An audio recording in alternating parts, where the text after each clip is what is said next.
我觉得这个好像那个家右边的右，还有这个好像那个灯会。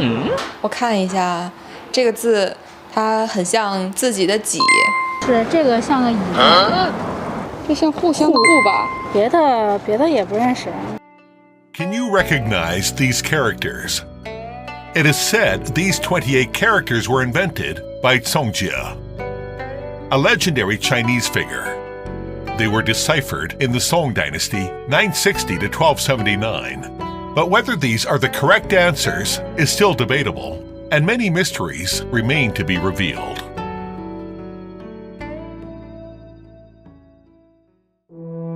It is said that Songjia was an official historian of the Yellow Emperor, third of ancient China's mythological emperors.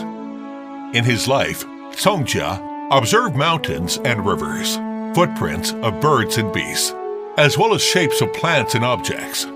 Inspired by these, Songjia invented various symbols based on the shapes and appearances of different things and named them Z, character. These most ancient Chinese pictographs have ended the time when people tie knots to record their lives. According to the Han Dynasty's 202 BC to 220 AD Chinese dictionary, Shuo Wenjia Zi, discussing writing and explaining characters, Songjia wrote 2 scrolls, which were lost during wars in Sui Dynasty, 581 to 618. Now the 28 characters are all that remain. Scholars in contemporary times tend to believe it's probably a beautiful tale that Songjia alone invented the Chinese characters. Many Chinese pictographs actually came into being before Songjia, so he couldn't have invented all the Chinese characters. Songjia is more like the one who collocates Chinese characters, which is also an important role.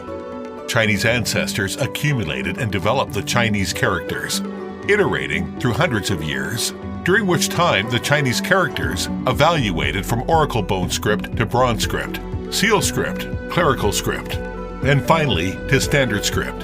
Nowadays, the Chinese people commonly use the standard script, whose traditional version was gradually simplified and used by most Chinese. Songjia's legend also has a beautiful ending. It is said that people had been suffering from drought when Songjia invented those characters. But moved by such achievements, the god of heaven let rainfall cover the land. After that rain, green grain sprouted up all over the land. Hence, people name this day Guyu, grain rain, which marks one of the 24 solar terms of China. In 2010, the UN Chinese Language Day was set out on the day of Guyu in memory of Songjia's contribution. Nowadays, more and more people around the world are studying Chinese. Outside China, 1 in every 31 people is studying Chinese. Learning Chinese is more like a key to knowing China and feeling the charm of Chinese culture.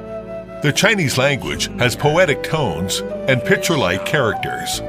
Although many regard Chinese characters difficult to learn, if you get to know them more, you will be able to appreciate their beauty.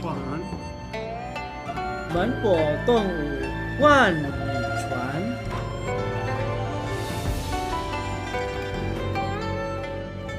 中文那么美，我爱中文，我爱中国。